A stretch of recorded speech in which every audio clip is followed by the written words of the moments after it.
Good evening friends. आज हम बात करेंगे एमएसएन की आईएमपी सिस्टम यानी कि रेस्पिरेटरी सिस्टम के बारे में। इससे पहले कि मैं रेस्पिरेटरी सिस्टम की डिसीज़ स्टार्ट करूं, इससे अच्छा है कि हम पहले एनाटॉमी की रिवीजन कर लेते हैं। तो देखिए, ये एनाटॉमी का मॉडल है। इसमें क्या है? Nasal cavity, pharynx, larynx, trachea, bronchi, bronchioles, alveoli. Right lung है, ये लेफ्ट लंग है। राइट लंग तीन पार्ट में डिवाइडेड है, superior lobe, middle lobe and inferior lobe. जबकि लेफ्ट लंग है वो दो पार्ट में डिवाइडेड है, superior lobe and inferior lobe. और गैस एक्सचेंज के प्रोसेस ऐसे होते हैं कि एनवायरनमेंट से ऑक्सीजन रेस्पिरेटरी ट्रैक से होता है वो एल्वियोलाई तक आता है, और CO2 जो है वो रेस्पिरेटरी ट्रैक से आउट ऑफ द एनवायरनमेंट एक्सहाल होता है। ये हो गई normal anatomy and physiology of the respiratory system. अब इसमें कोई भी डिफेक्ट आएगा तो डिसीज़ कहलाएगी। इसके बारे में हम मेडिकल सर्जिकल नर्सिंग में पढ़ते हैं। देखिए इसके system wise disorder. Respiratory system के डिसऑर्डर टू टाइप में डिवाइडेड है, upper respiratory tract disorder and lower respiratory tract disorder.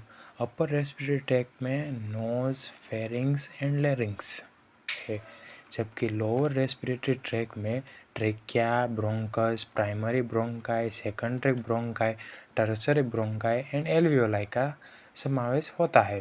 जबकि रेस्पिरेटरी सिस्टम डिसीज़ दो तरह की होती है, obstructive respiratory disease and restrictive respiratory disease.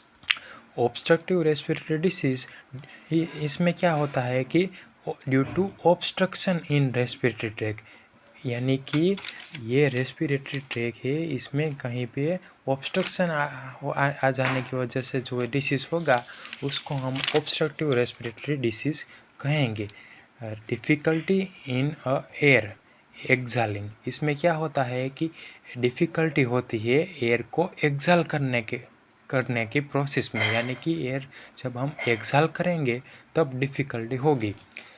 इसमें क्या आता है? Example COPD, asthma, bronchiectasis, emphysema. जबकि रिस्ट्रिक्टिव डिसीज़ में कौन कैसे होता है? Due to restriction in respiratory tract, यानी कि रिस्ट्रिक्शन आ जाता है रेस्पिरेटरी ट्रैक में।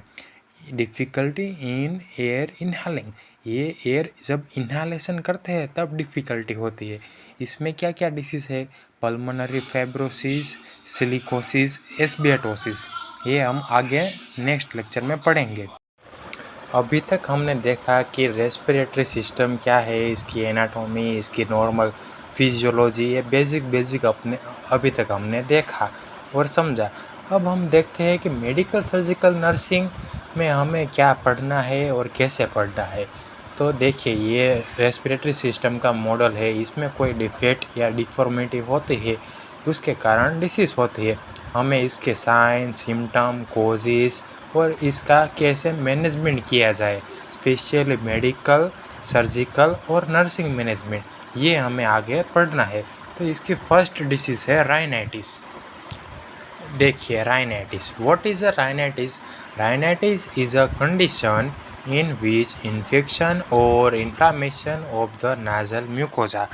ये कहता है कि राइनाइटिस एक कंडीशन है, इसमें इन्फेक्शन और इन्फ्लामेशन होता है नाजल म्यूकोजा का। Rhinitis is a characterize by runny nose and watery eyes. Rhinitis कैसे कैरेक्टराइज होगा? रनी नोज और वाटरी आइज से। डेफिनेशन क्या है?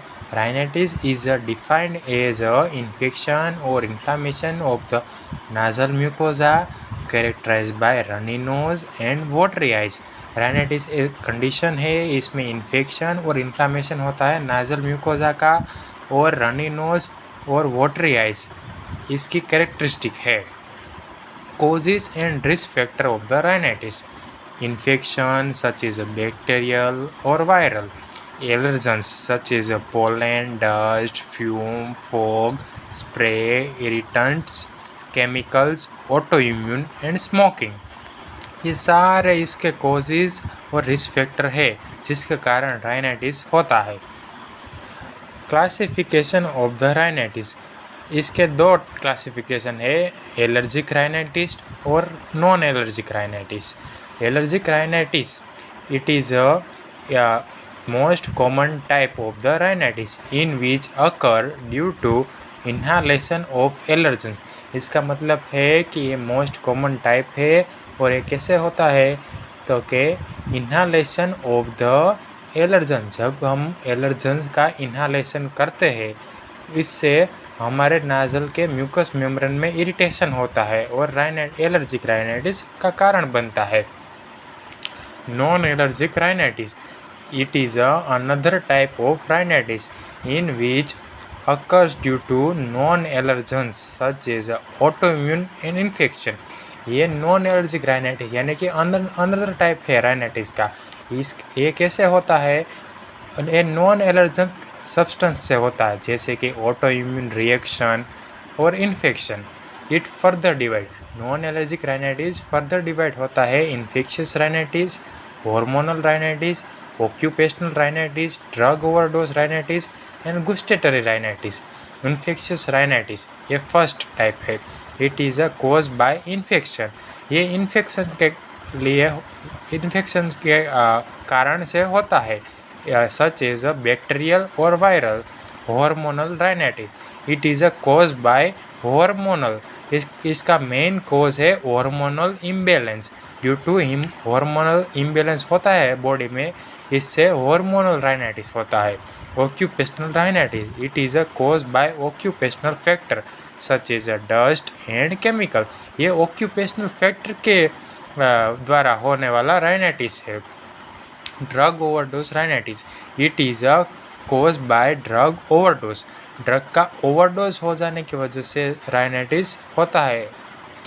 Gustatory rhinitis it is a cause by inhalation और intake of the spicy food, ये इन्हालेशन और intake of the spicy food का इन्हालेशन और इंटेक करने की वजह से गुस्टेटरी राइनाइटिस होता है।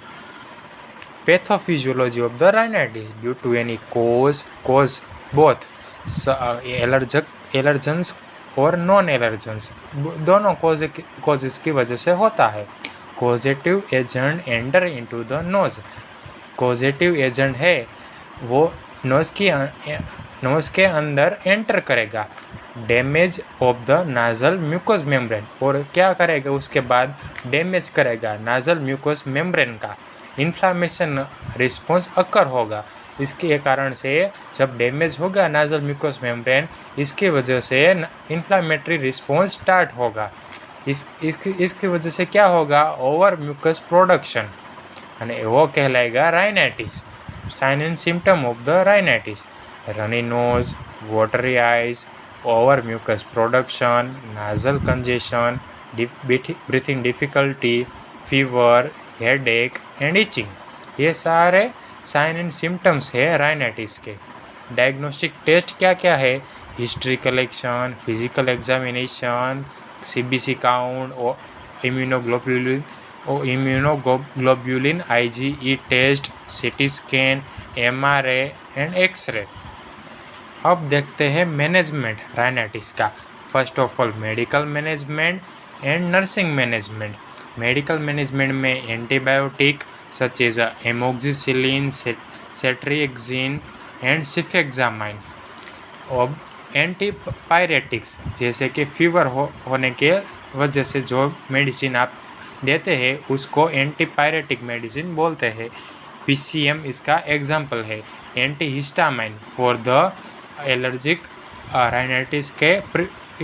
राइनाइटिस को प्रिवेंट करने के लिए। Levocetirizine and chlorpheniramine. Nasal spray for the relieve nasal congestion. अब नर्सिंग मैनेजमेंट देखते हैं। To assess severity of the patient, to check vital sign of the patient, temperature, pulse, respiration and BP, to give medication of the patient as prescribe by physician. Medicine जो physician prescribe करता है वो हमें patient को देनी है। Give the comfortable position of the patient, patient को comfortable position देनी है, जैसे कि हाई फाउलर और semi Fowler. To provide health education of the patient, patient को हेल्थ एजुकेशन देना है according to severity or sign and symptoms of the disease condition. To give therapeutic environment of the patient, patient को therapeutic environment provide करना है। ये हो गया rhinitis. इसमें हमने क्या पढ़ा? First of all, what is a rhinitis, rhinitis क्या होता है, definition, causes and risk factor, pathophysiology, sign and symptoms, diagnostic test and last में medical management and nursing management. Thank you for all.